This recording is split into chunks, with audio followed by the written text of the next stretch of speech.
जी बिल्कुलु, असां हिन वक़्तु मौजूदु आहियूं हैदराबाद बोर्ड में ऐं उते असां सां गॾु as a controller of examination Masroor Ahmad Zai असां सां गॾु मौजूदु आहे। अचो त उन्हनि सां ॻाल्हि ॿोल कयूं, हिन सीट ताईं कीअं पहुता आहिनि साईं जन। जी साईं। बहुत शुक्रिया, बहुत मेहरबानी, आपने इस तरह सवाल करके माजी की बहुत सारी चीज़ों को ताज़ा और यादगार कर दिया।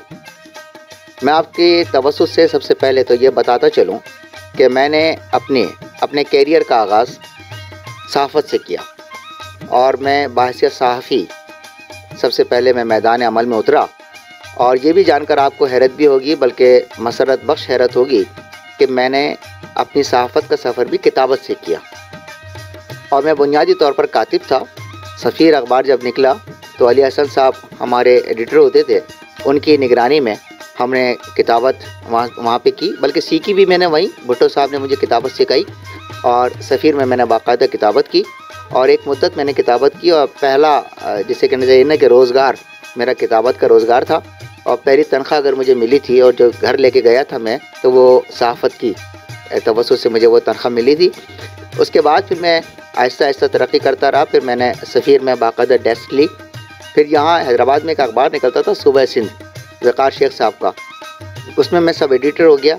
और सुबह सिंध बाकायदा मैं ही एडिट करता था, पूरा अखबार मैं ही एडिट करता था। बाद में फिर वो गुनगुन वजूहात के बिना पर वो ट्रांसफ़र हो गया अखबार, और फिर मैंने भी एमए कर लिया था। फिर मैं इस तरफ आ गया। फिर मैं लिखने की तरफ चला गया, रेडियो पर लिखा, अखबार जहाँ में लिखा, फिर रोज़नामा जंग में बाकायदा वक्फे वक्फे से मैं कॉलम लिखता रहा। तो सहाफ़त से मेरा ताल्लुक़ बुनियादी तौर पर रहा और मेरी सरिश्त में या तरबियत में या तहज़ीब में या फ़िक्र में जो बुनियादी उनसर है वो सहाफ़त का है। यही वजह है कि मैं आज भी इसमें दिलचस्पी रखता हूँ। लिखने से ताल्लुक़ है, पढ़ने से ताल्लुक़ है। इसके बाद फिर मैंने कमीशन किया। प्रोफेसर कमीशन करने के बाद फिर मैं लेक्चरर हो गया। वहाँ से फिर मैंने पीएचडी किया। पीएचडी कर लेने के बाद फिर मैं एक इम्तहान में बैठा, मुकाबले के इम्तहान में। फिर मैं यहाँ हैदराबाद बोर्ड में डिप्टी कंट्रोलर मुंतखब हुआ और एज ए सीनियर फिर मुझे कंट्रोलर का चार्ज दिया गया। ये तो है सफ़र, मेरी ज़िंदगी, तवील ज़िंदगी जिसे कहना चाहिए, निस्फ़ सदी का क़स्सा है, 2-4 बरस की बात नहीं। लेकिन मुख्तसरन मैंने अर्ज़ किया है। मैं सिर्फ इसके तनाजुर में मैं ये कहना चाहूँगा, आज अल्लाह का शुक्र है कि मैं इस मुकाम पर हूँ।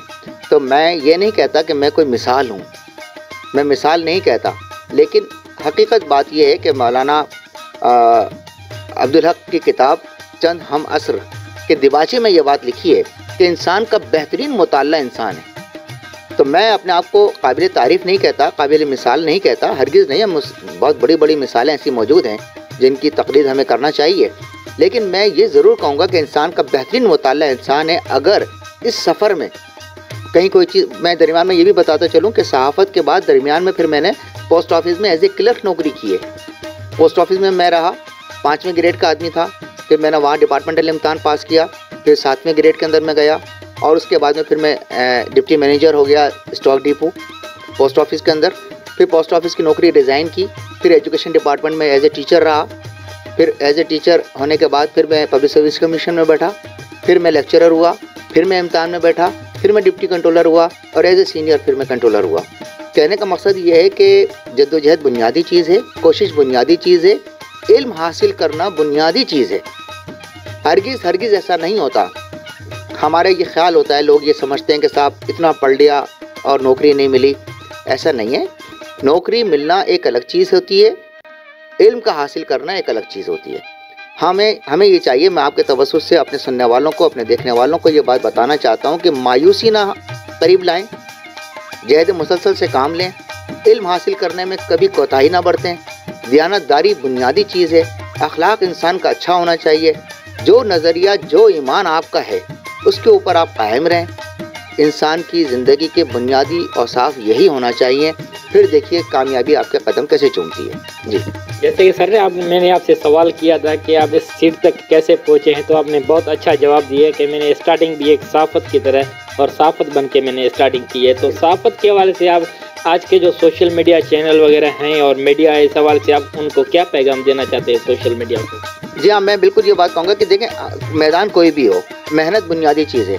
कोई भी मैदान हो, चाहे वो सहाफ़त का मैदान हो, वकालत का मैदान हो, सियासत का मैदान हो, بنیادی چیز جو ہے نا وہ محنت کی ہے اور بنیادی طور پر اس کے اندر علم حاصل کرنے کی ہے۔ میں بڑے دکھ کے ساتھ اس بات کا اعتراف کرتا ہوں کہ ہمارے ہاں میڈیا میں، چاہے وہ الیکٹرانک میڈیا ہو یا پرنٹ میڈیا ہو، جو ہمارے ہاں جو تربیت ہوتی تھی نا اس میں کچھ گیپ آ گیا ہے، اس میں وقفہ آ گیا ہے۔ جس طرح شاعر اب 4 غزلیں کہہ لے اور اس کو اپنا دیوان چھپوانے کی یا اپنا مجموعہ کلام چھپوانے کی جلدی لگ جاتی ہے، اسی طریقے سے صحافت میں 4 دن آدمی کو آئے ہوئے نہیں ہوتا اور وہ بنیادی طور پر جو کہتا ہے اپنے آپ کو کہ میں بہت بڑا صحافی ہو گیا ہوں، بڑے بڑے صحافیوں کی نظروں میں آنکھوں میں آنکھیں ڈال کے بات کرنا اپنا حق سمجھنے لگتے ہیں۔ ایسا نہیں ہونا چاہیے۔ ہمارے دور میں ملک صاحب ہوتے تھے، الحمدللہ اللہ حیات رکھے علی حسن صاحب کو۔ قدیر غوثی صحافی نہیں تھے لیکن صحافت میں بیٹھا کرتے تھے، یہاں پہ بہت لوگوں کے ساتھ بیٹھا کرتے تھے۔ عقیل ابراہیم صاحب ہوتے تھے، یہ بہت بڑے بڑے لوگ تھے۔ ان کے یہ جس کمرے میں بیٹھتے تھے ہماری مجال نہیں ہوتی تھی کہ ہم اس کمرے میں چلے جائیں۔ میرے کہنے کا مقصد یہ ہے کہ ہمارے پاس تربیت کا میں گیپ نہیں آنا چاہیے۔ ہمارے نئے ساتھیوں کو چاہیے کہ ہم سیکھیں۔ تلفظ بنیادی چیز ہے، چاہے وہ لکھنے میں املا ہو یا بولنے میں تلفظ ہو۔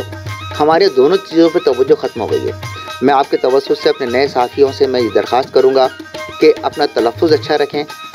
گفتگو میں ربط کا لانا بہت ضروری ہوتا ہے۔ ہمارے ساتھیوں میں جو کمی محسوس کرتا ہوں وہ گفتگو کے اندر ربط میں جو ان کی کمی محسوس ہوتی ہے، اس کی پریکٹس ہونی چاہیے، اس کی مشق ہونی چاہیے، اس کی تربیت ہونی چاہیے۔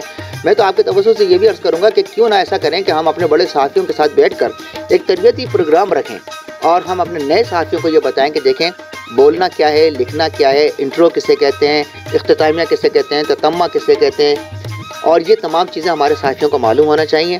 اور آپ نے اچھا سوال کیا ہے، لیکن ہمارے ساتھی محنتی ہیں اور محنت کر رہے ہیں، اور یہ بھی بڑی بات ہے کہ ماشاءاللہ اس میدان میں نوجوان زیادہ آ گئے ہیں اور اس سے بڑا خوشگوار تبدیلی کی توقع کی جا سکتی ہے۔ جی سر، اس حوالے سے میں نے آپ سے انٹرویو کیا ہے کہ ایز اے کنٹرولر ہوئے، تو اس حوالے سے آپ نے پورا اپنا ہسٹری بتایا، تو آپ اس حوالے سے سوچ ٹی وی والوں کو کیا پیغام دینا چاہتے ہیں؟ سوچ خود ایک بہت بڑا پیغام ہے۔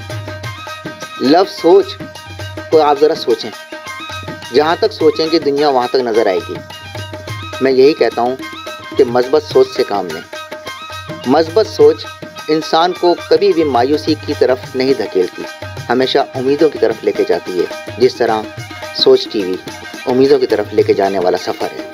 جی جی بالکل، تاں ڈٹھو ہو تو کنٹرولر صاحب سے انٹرویو وغیرہ کयोسی، ان حوالے سے ایز اے سیٹ کنٹرولر تے کی پہنچاयो، ایجوکیشن وغیرہ کی حاصل کیو، انہوں نے حاصلیات سوچ ٹی وی سے ویچار رنڈیا ہیں۔ انہوں جو چون ہو تو اسٹارٹنگ کئی صحافت کا اسٹارٹنگ کئی۔ کیمرہ مین محبوب علی جمالی سے گڈ رپورٹر مظہر علی جمالی، سوچ ٹی وی حیدرآباد۔ جی سبسکرائب کیو ہمارے پہلے چینل سوچ ٹی وی کے بیل آئیکن کے دبائیں، کدیں بھی نہ وساریندا۔ سبسکرائب کریں آپ کے اپنے چینل سوچ ٹی وی کو اور بیل آئیکن پر کلک کرنا نہ بھولیں۔ Don't forget to subscribe our channel Soch TV and press the bell icon.